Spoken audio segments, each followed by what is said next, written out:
Good day, everybody, and welcome to the next in our series of interviews with local Somerset business owners.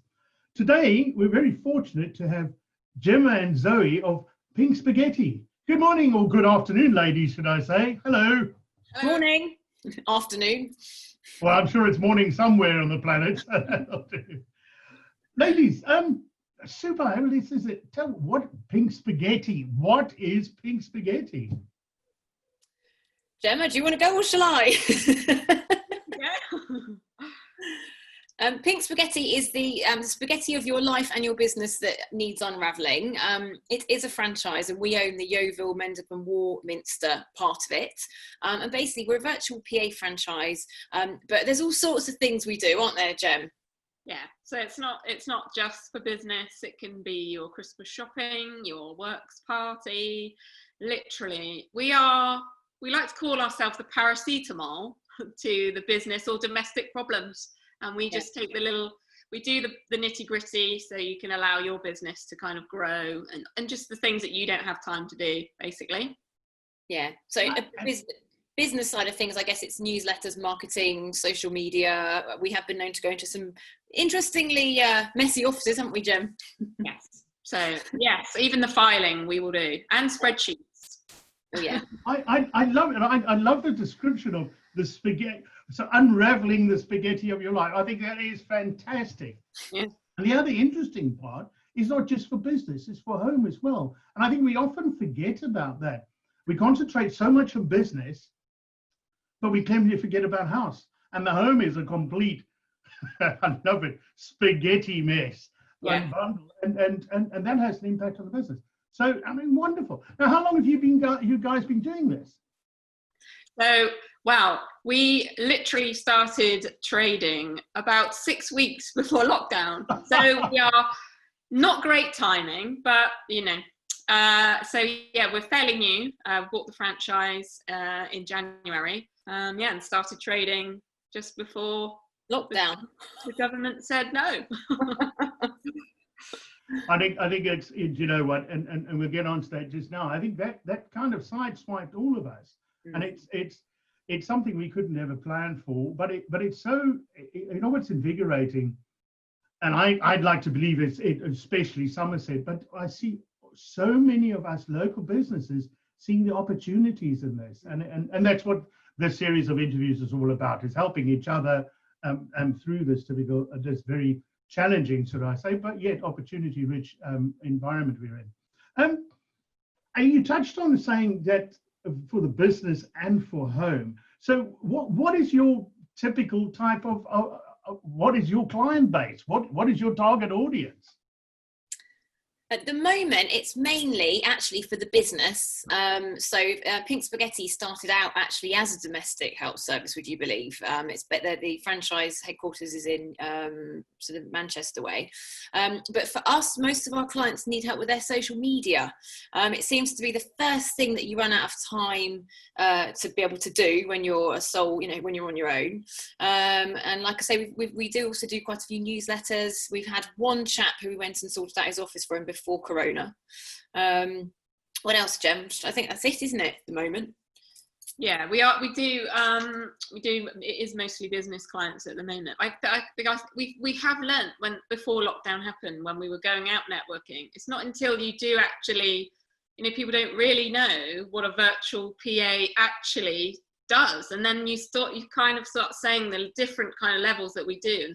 You know, people don't really realise how much we can do and how much pressure we can take off, you know, a time for a business or a busy household. So that, you know, the stress, like you say, for a home, you know, if you've got receipts that are piling up, or, you know, even if you're trying to research a holiday, if you're trying to switch utilities, and you just, all these little things that I know myself, if I need to renew my car insurance, if I need to renew, you know, I just wait for the renewal to come. I mean, people just don't have time, but these are the types of things, you know, research for the home as well as business that we kind of do, but people just don't realise. You know, we had a client recently, didn't we? We just researched charity bank accounts for him. Like literally took a couple of hours and that was it. and it was done. And then I had somebody else we wrote some website content for, and that was about an hour's work. So it doesn't matter if it's only a little bit, which is I think that might have been actually what saved us slightly during COVID, because we can just take little tiny bits. It doesn't have to, you don't have to feel like you have to commit to a certain amount of hours or anything like that. You can literally pick us up and drop us. There's another client that we started working for before COVID, and he suddenly he dropped off. He had to drop everything off except a tiny bit of work. So I think I've done 23 minutes for him in the last 3 months, and I'm not charging him until we've got to an hour, basically, because there's just no point. No. So yeah. I was about to ask you, what is the type of thing that you can do? And I think, Gemma, you very eloquently and finish off there with Zoe about what you do for a household. And I never ever thought about that, because I think the buzzword has been before COVID is work-life balance. Mm-hmm. And I think we always consider that to be my business side. How much do I spend in the business? How much do I spend with my family? But we often forget about, all right, I work all the hours that God sends me on my business, and then I get home and I go and work on the receipts and that and my personal finance, and the pennies just drop with me. And I think that's, so people remember work-life balance is not just about business. And on that, so a nice breakdown of what you do in the domestic thing, but what is a virtual PA to a businessman? Why would I need a virtual PA? We can basically smooth out your processes. So it's not just social media. It might well be that you've got not even physical filing. You might have a load of files that you need sorting out on your system. There might be ways of working. We've got other clients, for example, who they have a navigator on their LinkedIn trying to generate sales. People sometimes need help with CRM systems, calling potential customers back, calling people back once they've ordered something, for example, that sort of thing. So really anything that smooths the path for you, makes your business run more smoothly. Most small business owners will have an idea of where their crunch points are, the things that are being neglected. Pretty much most of those we can do. Website content's another one, updating a website. Monthly, weekly, whatever. We can generate content ourselves once we know the client and the business for any kind of social media, but also newsletters, that sort of thing. So you've convinced me. I think, wow, goodness gracious me, I have a lot of spaghetti that needs unraveling in my business life. But how do I tell you what it is that I need? Is there some way? How do you find out what I need? Oh, we get it out of you, Duncan. That sounds like something. We have ways. What do we do? I mean, normally we'll have a chat with a client. Quite often a client will come and they might come wanting a particular thing. And then as we chat and we start work on that for them, we'll obviously get to know each other. So, I mean, you have to obviously build up that relationship, and then as time goes on, they might say, oh, do you know, the other day I was doing this, and do you think, what you find, I think, is that people will start to relax, and then they'll start to, and also just by our general conversations sometimes about business and how things are run, we might suggest things, or just it might come up in conversation, a different way of doing something, perhaps it might save the client some time, and they'll either start doing it themselves, they don't need to involve us at all, or they might involve us, So it's about building relationships as well, I think. And then as the relationship progresses and they get to trust us and we get to know them, then we can make suggestions for their business, and with any luck, they'll trust us to do it. Because they might not actually... You don't know sometimes. They might not be fully aware of what, like we've just explained, what we do actually do. So therefore, they don't almost realise that can be done for them. Until you then get into that conversation and they're kind of, oh, do you do that? Can you do that? And they don't realise that they can get help with that. And actually these little things add up to a huge amount of stress, which then just takes the pressure off, and they can concentrate on the important part of growing their business. I think you've just hit the nail on the head there, Gemma. Is what I do in my business is I try and get people, small businesses, to work on their business. So in other words, growing it. They're very good at working in it, and it's in the weeds and everything like that. Now, what you are giving them the opportunity is to be able to take off of that administrative burden, take that away so that they can get their head out of the weeds and go and look at a much more strategic point of view. And I love it. I think that is brilliant. So yeah, I get it. And these things are the first thing that get neglected because they're just the things that people don't want to do and they just haven't got time. And if you're not really, your heart's not into it, then they're just going to fall by the wayside, which will then mount up and then, But that's it. That problem that is initially, or that task, yes, is a 10-second one. You put it off, it becomes a 10-minute one, becomes a 10-hour one. Before you know it, it's just overwhelming. Absolutely. I know we've touched on it, we've mentioned it, and you started trading 6 weeks before it. It being the chairman of our company, Action Coach, Brad Sugars, has a lovely way of putting it. He talks about BC and AC, before coronavirus and after coronavirus. I think it's lovely. Yeah. What impact, and I know this is a difficult question to ask, but what impact did COVID-19 and the lockdown have on you guys? I think initially, I think we were just the same as everybody else. Rabbits in the headlight. First of all, your initial go-to was just, oh my gosh, we've just started this business. What are we going to do, and how are we going to cope? In other terms, because we didn't have many clients to start with, we didn't have many to lose. So actually, in that respect, it wasn't a major catastrophe because we just didn't have thousands of clients that were suddenly going to be lost. No. And so, but actually, because we are remote workers, we therefore started to find that keeping ourselves visual and actually offering free advice to companies that weren't used to that remote working, actually, therefore then puts you in their mind. And just giving those few little advice, because this is what we do, we know what we do. We found that it's reaping its rewards, and people just remember, the advice and tips that we gave out during that time. And the other thing we did was networking. And networking, weirdly, we did a bit before, obviously, lockdown. It worked fantastically during lockdown for us. Suddenly we weren't having to travel the miles. And like Jem says, we spent 2 weeks going, oh, and then after the 2 weeks we went, oh, I know, let's network. So we did a lot of networking. We made a lot of friends through networking, a lot. And I actually really hope it continues online because, you're able to actually stretch yourself a little bit further than perhaps you normally would, because you're going to go and get in a car and drive for half an hour, And the other thing we did was social media. And in fact, we were chatting to another client of ours today. And if you can keep yourself present in people's minds during this, I read a statistic somewhere, you will recover a lot faster if you can just keep yourself at the forefront. Because of course, when lockdown's finished and when people are starting to recover, who are they going to think of? They're going to think of you, the people that they saw on social media all the time. So that was the other thing that we did. And we even got ourselves a little press release in the local paper. We got a little article. Oh wow, well done you. But would you say we probably we learned to communicate a little bit more during these last 3 months, wouldn't you say? Definitely.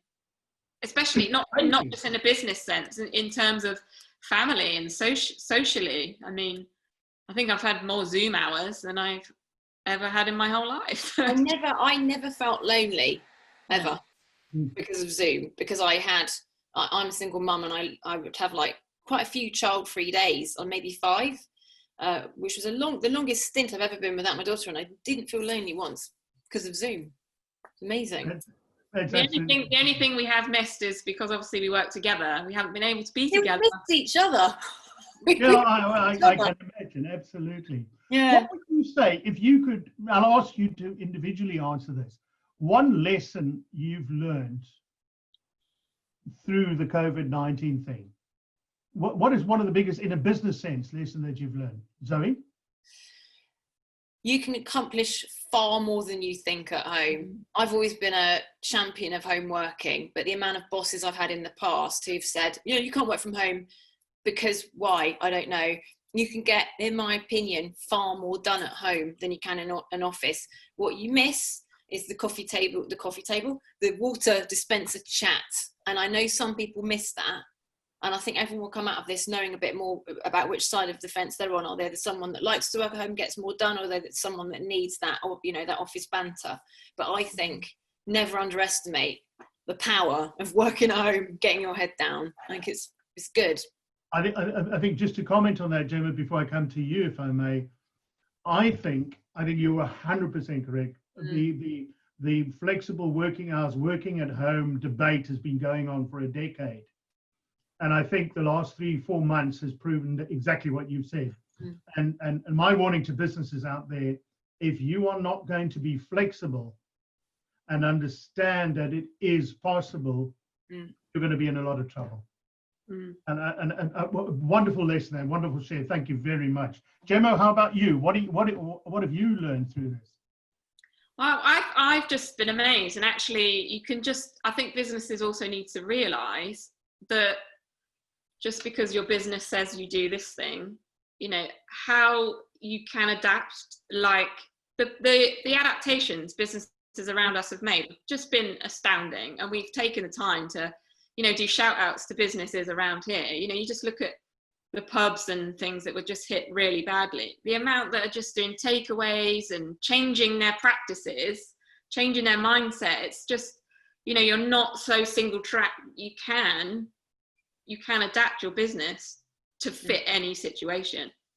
That's an analogy of humans. And can I just say as well, Gemma's ability to multitask, it was good anyway. It's now gone through the roof with COVID, let me tell you. There's nothing that girl can't do simultaneously with something else. It's amazing. Well, I take my hat off to you because it's something I've never been able to do and I can't do it now. But Gemma, to respond, I think it is absolutely incredible what you've said, and I'd like to support that.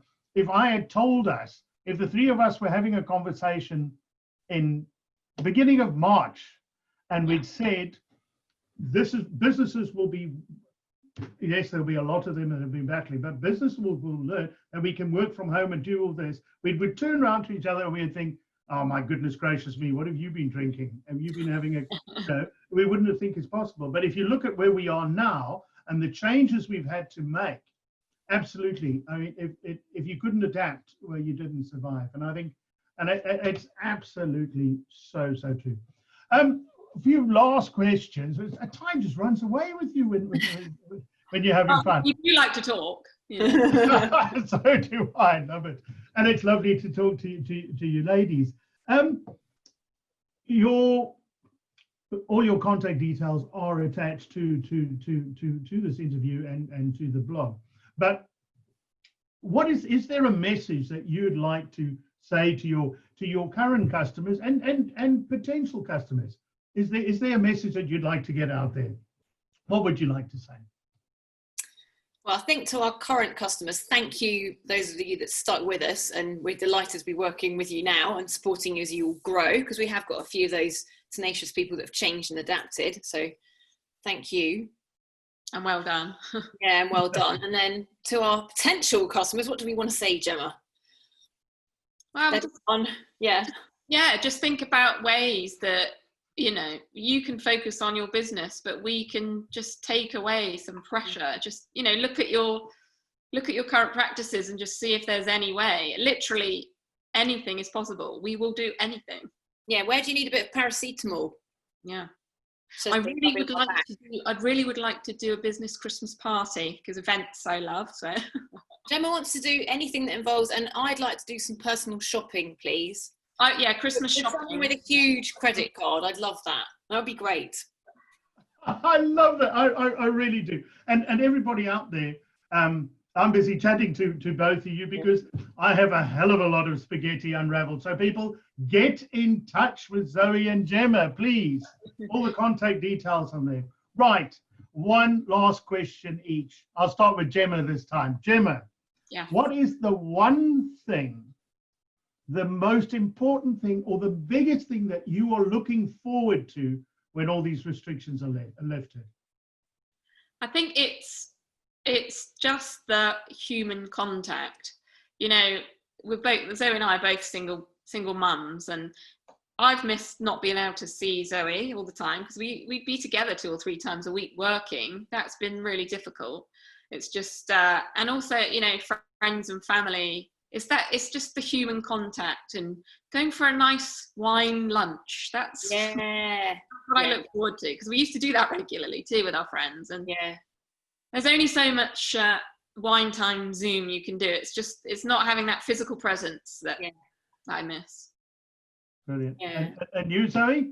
Mine's going to sound awful, but I can't wait to have school back properly so I can actually have some headspace and work. Like, I know my work day. I think the thing that really got me in all of this was the homeschooling and work combined. That was really tough, and it's over for us now anyway, because they have gone back. But I'm looking forward to that. Just the structure, isn't it? Having the structure. Yeah, the structure. I'm looking forward to the structure, because what we found was there was never a time to be able to structure your day. You just couldn't quite structure it in the same way. You're not your own boss anymore when you've got a child at home. Wonderful. And wine, of course, wine time. Superb. Yeah, aren't we all? Well, ladies, that's the questions that I have for you. Is there anything that you'd like to say? It's been an absolute pleasure otherwise chatting to both of you, and all the very best. People, go out and contact them. Believe you me, it's worth it. Yeah, and I think if there's any TV producers out there that want Duncan to be a presenter, I think they should be contacting you, Duncan. That was brilliant. Slick as you like. TV and radio, here we come. Thank you very much. Much appreciated. Well, thanks very much, ladies. Thank you for Pink Spaghetti, and watch this space. Thank you, Duncan. Thank you, Duncan.